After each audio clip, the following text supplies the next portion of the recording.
Ser auténticos discípulos de Cristo es un camino demasiado difícil. Es un camino demasiado difícil porque el discipulado supone un cambio de paradigma existencial. Eso quiere decir vivir la vida de otra manera a como vive la vida el ser humano por el solo hecho de ser simplemente humano. Nosotros tendemos a unas cosas que no son a las que tiende el Señor. Una de las contemplaciones que tienen que hacer los muchachos en sus retiros espirituales es la que San Ignacio de Loyola llama la contemplación de las dos banderas.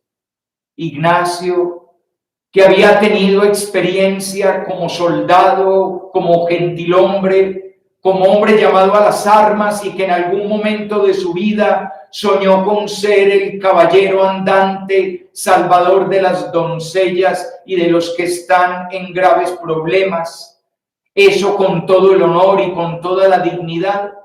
Tuvo en algún momento una visión espiritual de que el mundo era como un campo de batalla donde había dos grandes ejércitos bajo dos grandes banderas.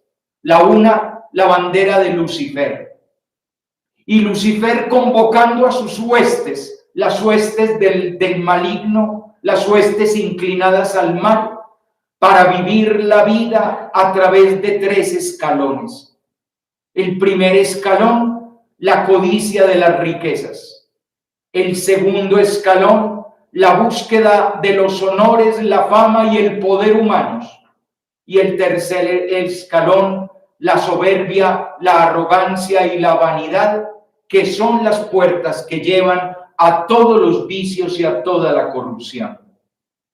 Y frente a ello, el humilde de Nazaret, enarbolando la bandera blanca, la bandera de la paz, aquel que solamente tiene sus parábolas y bienaventuranzas y su sangre derramada en la cruz, invitando a vivir la vida a través de tres escalones.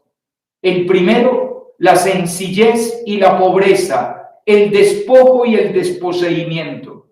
El segundo escalón, los ataques, el ser vejado, calumniado, injuriado, el anhelar de esta vida no los honores sino los deshonores, no los primeros lugares sino los últimos, no el mucho poder, sino el total servicio y el ponerse casi como esclavo a la atención de los demás. Y el tercer escalón, la humildad, la sencillez y la simplicidad como puertas abiertas a todas las demás virtudes y la santidad. Dos caminos muy diferentes y dos banderas muy diferentes. Y también a los jóvenes de hoy se les presenta en cuál de los ejércitos quieren militar. Y si ustedes se fijan bien, uno de esos sigue siendo atractivo. Este mundo llama a las riquezas, a los honores, a la fama, a la arrogancia, a la soberbia, a la vanidad. Es el gran llamado tentador para todas las personas que tenemos que caminar por este mundo. Mientras que el camino del discípulo a la pobreza, el desposeimiento, a soportar las pruebas, las dificultades y las tribulaciones de la vida, sirviendo a los demás, en vez de buscar ser servidos con poder y con honor, para despojarse en la humildad y la sencillez. Ese camino sigue siendo mucho más difícil de transitar. Al fin de cuentas, el Evangelio dice que ancha es la vía y grande la puerta que lleva a la perdición, mientras que estrecho es el camino y estrecha la puerta que llevan a la salvación. Y para ese camino más difícil se necesita un alimento espiritual, el alimento que nos haga capaces de lo imposible. Durante estos domingos, el Señor nos va a recordar que Él es el alimento.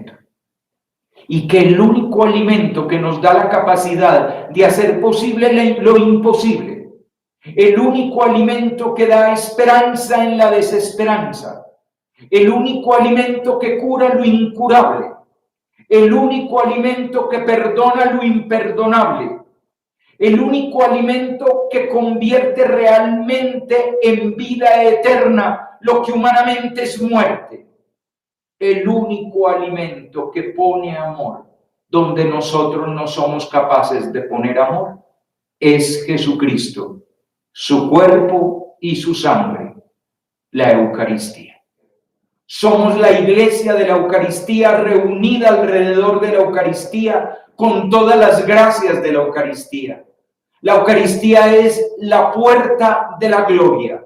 La Eucaristía es el alimento de los ángeles regalado para nosotros. La Eucaristía es la mesa de la Trinidad abierta para nosotros, pobres seres humanos que andamos harapientos por este valle de dolores que es la vida.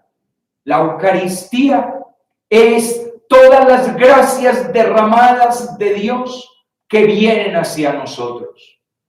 Nuestros pobres ojos humanos no logran contemplar más que una sencilla mesa cubierta con un paño.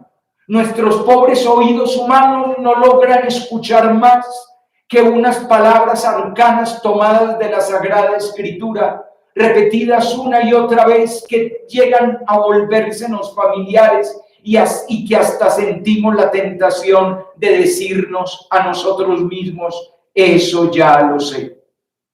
Nuestros pobres sentidos humanos solamente alcanzan a vislumbrar un trozo de pan de trigo y una copa con vino, cuando en verdad lo que no ven nuestros ojos, lo que no escuchan nuestros oídos, lo que no captan nuestros sentidos, pero puede entender nuestra alma y nuestro espíritu, es que delante de nosotros suceden todos los milagros. Delante de nosotros es la multiplicación de los panes y de los peces una vez más.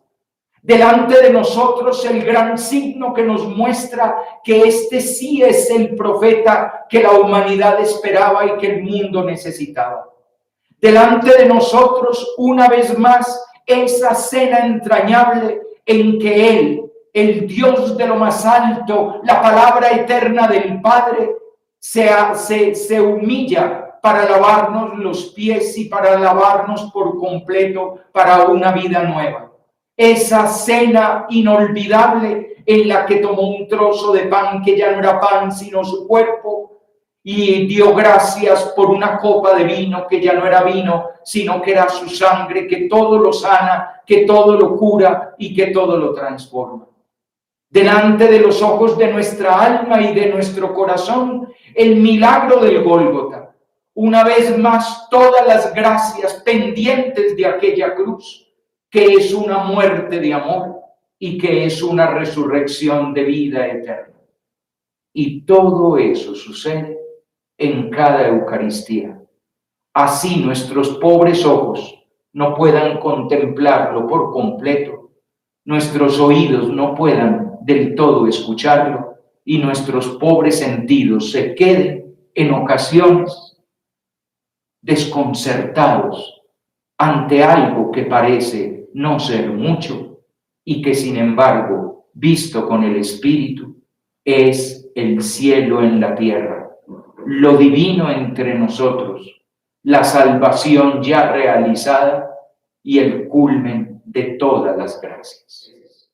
En el Evangelio de Juan tiene unos tonos que vale la pena meditar. Primero que todo, una composición de lugar. Es al otro lado del lago de Galilea, al otro lado del lago de Tiberíades. Es el lugar donde nos había llevado Marcos la semana pasada. ¿Recuerdan? Marcos nos llevó para que descansáramos. Marcos nos llevó para reparar nuestras fuerzas. La vida nos ha dejado agotados, cansados y fatigados.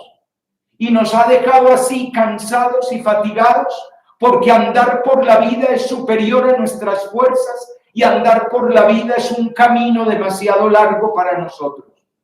Por eso justamente necesitamos otro alimento, un alimento verdadero que nos dé las fuerzas para caminar bien la vida bajo la bandera de Jesús, que es la bandera de la paz. Allí al otro lado del lago nos llevó Marcos, allí al otro lado del lago estaba el gentío, y allí al otro lado del lago el maestro que siente compasión y que se le estremecen las entrañas, nos va a abrir el corazón para alimentarnos con su palabra. Y no sabíamos que nos iba a alimentar tanto como realmente nos alimentó. El segundo dato de composición del lugar nos lo da Juan diciendo que era la Pascua de los judíos. En el Evangelio de Juan van a aparecer 3 Pascuas. La primera Pascua en el capítulo 2, cuando Jesús sube a Jerusalén y purifica el templo. La segunda Pascua en el capítulo 6, cuando Jesús nos va a presentar el pan de vida, que es Él. Y la tercera Pascua, cuando va a suceder la verdadera Pascua, que es la Pascua de Jesús. La Pascua de los judíos siempre va a ser una celebración que Jesús no celebra en el Evangelio de Juan. En la primera Pascua Jesús va a purificar el templo y no se nos narra que celebre la Pascua. En la segunda está al otro lado del lago y al otro lado del lago Él va a celebrar una comida diferente, porque Él lo que viene a traer es un alimento diferente, que no es el alimento antiguo. De hecho, le van a hacer referencia al alimento antiguo, el de los padres, el del desierto.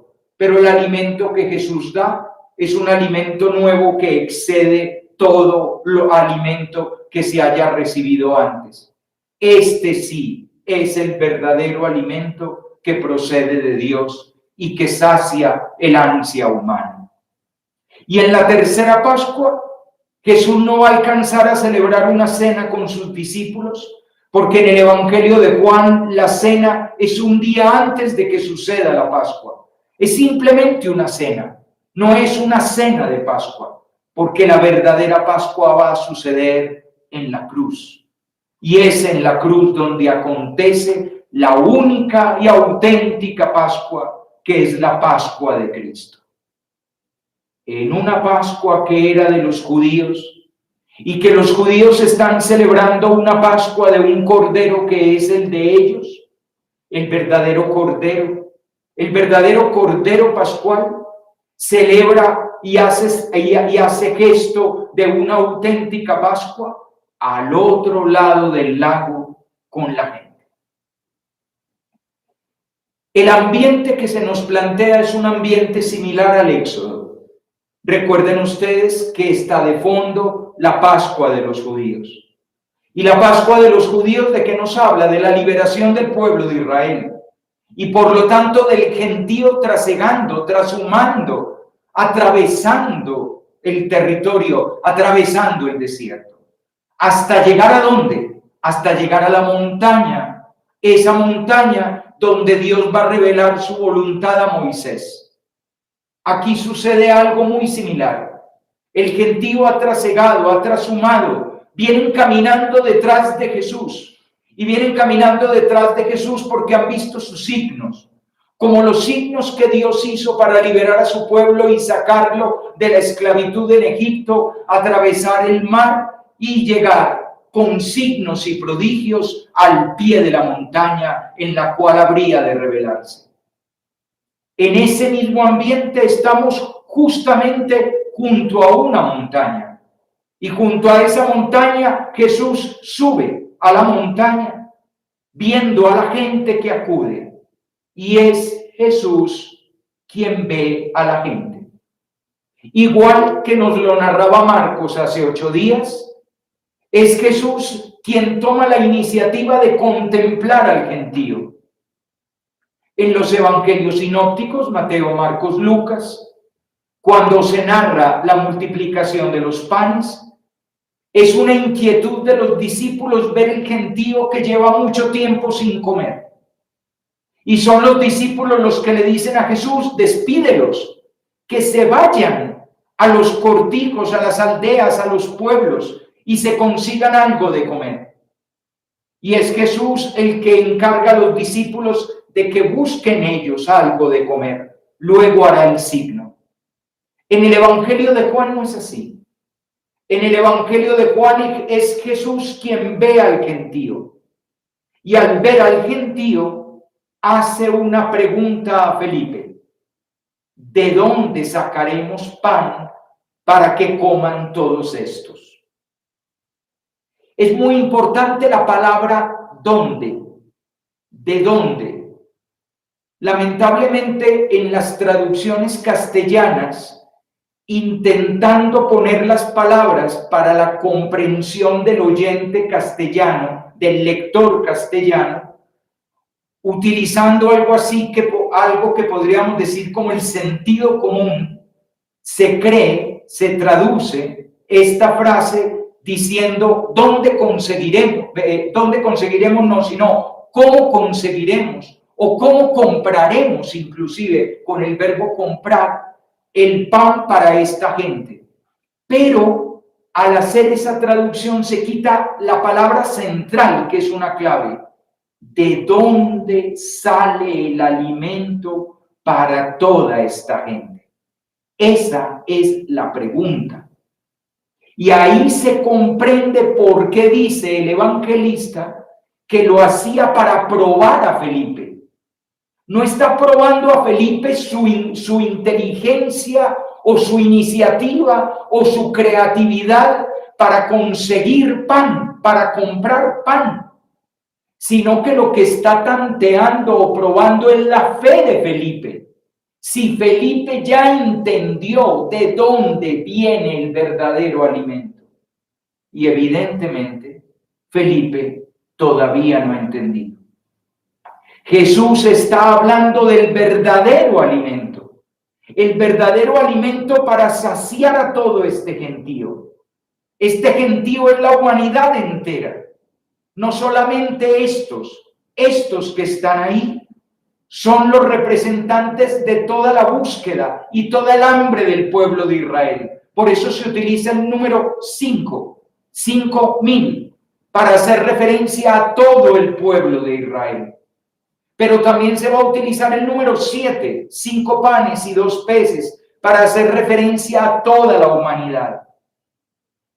Y por lo tanto se trata de un hambre colectiva, de un hambre de todos, incluida nuestra hambre de sentido y nuestra hambre de esperanza y nuestra hambre de consuelo y nuestra hambre de amor y nuestra hambre de la respuesta a nuestras necesidades y a nuestras ansiedades, a nuestras búsquedas, al perdón de nuestras culpas y a la paz en nuestras vidas. ¿De dónde sacaremos el alimento para todos estos que tanto lo necesitan? La pregunta de Jesús es trascendente, la respuesta de Felipe es pragmática, es inmanente. Ni siquiera con 200 denarios de pan conseguiríamos con qué dar a cada uno un pedazo. Felipe está pensando en el pan que se compra en una tienda. Jesús está pensando en el alimento que procede de Dios. Cada día de trabajo en Israel era un denario.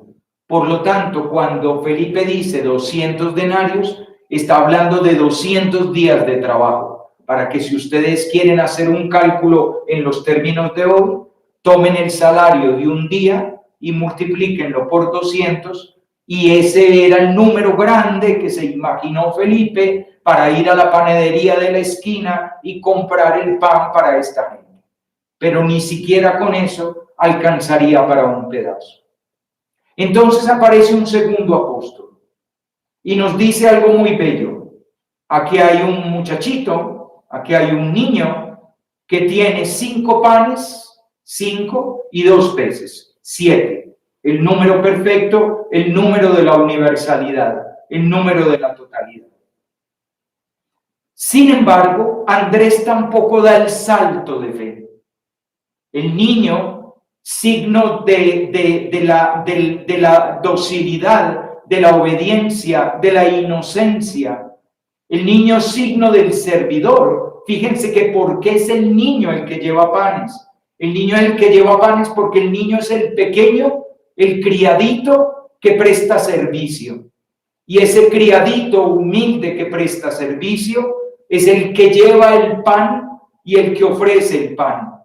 Es incluso el que se desposee del pan. En los evangelios sinópticos, el pan pertenece a los discípulos. Son ellos los que tienen una pequeña provisión para la comida del grupo. Y entonces le dicen a Jesús, solo tenemos esto. Pero en el evangelio de Juan, quien entrega lo que tiene es un niño, es un criadito, es un muchachito. Pero como les digo, Andrés todavía no da el salto de fe. Andrés, al igual que Felipe, pone una objeción. ¿Qué es esto para tantos? Y entonces Jesús sabía bien qué es lo que iba a hacer con el verbo hacer. Pero en verdad el resto del capítulo 6 nos va a aclarar que el problema no es el verbo hacer, sino que el verdadero verbo es el verbo ser. Es lo que Jesús, mucho más que lo que hace, es lo que Jesús es. ¿De dónde sacaremos? De la fuente que sacia, de la fuente que alimenta. Y la fuente que sacia y alimenta es Jesús. Él es el de dónde. Y bien sabía él quién es y qué es lo que va a revelar. Y por lo tanto el signo que viene a continuación de la sobreabundancia de pan, de ese alimento que es entregado con absoluta generosidad, es justamente la revelación de que Cristo viene enviado por el Padre para ser el verdadero alimento de nuestras hambres. Él es el buen pastor que nos lleva a donde hay abundancia de alimento y bebida. Y a eso hace referencia la hierba abundante en la que se sienta el gentío, porque la llegada del Señor de la vida ha transformado el erial y el desierto en una campiña llena de fuentes de vida, porque Él es la fuente misma de la vida. Él es el de donde sale el verdadero alimento que necesitamos para caminar. El relato termina con algo que va a ser una constante en el Evangelio. Recojan todo, que nada se pierda. Y ustedes van a ver después, cuando va a comenzar la pasión, que Jesús va a decir, no he perdido a ninguno. Y en las palabras de la última cena va a hablar a sus discípulos de que el encargo que le ha hecho el Padre es que nadie se pierda.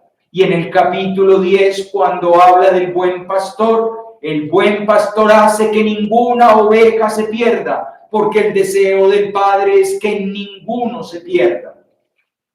Fíjense qué hermoso eso, porque de alguna manera esas canastas en las que nada se pierde son justamente la afirmación de que Él ha venido a darnos el alimento nuevo, porque Él es el de donde surge el alimento verdadero, divino, enviado por el Padre, que tiene como finalidad que ninguno de nosotros nos perdamos. Trae en este momento a tu corazón y a tu mente la imagen de alguien perdido. Todos conocemos a alguien perdido. Un hijo metido en la droga, un hermano inclinado al mal, una persona que un día tuvo fe y ya no la tiene, una familia rota, un padre que abandonó a sus hijos, un esposo que se fue con otra persona, una mujer llena de dolor o resentimiento, una chiquita que se está cortando sus brazos, un jovencito que está coqueteándole a caminos oscuros, una persona llena de arrogancia que está totalmente alejada de las de los buenos valores y de las grandes virtudes. Alguien inclinado a la criminalidad, el que se metió en el negocio que termina con narcotráfico, quien dispara contra inocentes, quien atenta contra la vida de los demás. Haz la lista de las personas que tú conoces que están perdidas. Y hoy, en esta Eucaristía, la mesa de la abundancia descubre con esperanza, con consuelo y con fe que Él es el de donde viene el alimento para que nadie se pierda. Y confiando en su palabra, esperemos con profunda esperanza en Él y ninguna en nadie más, de que nadie se pierde, ni siquiera nosotros. Pidámosle a Él estar en su canasta, guardados para siempre, guardados y protegidos para la eternidad, mientras Él, en la montaña, se une al Padre en oración, rezando por nosotros.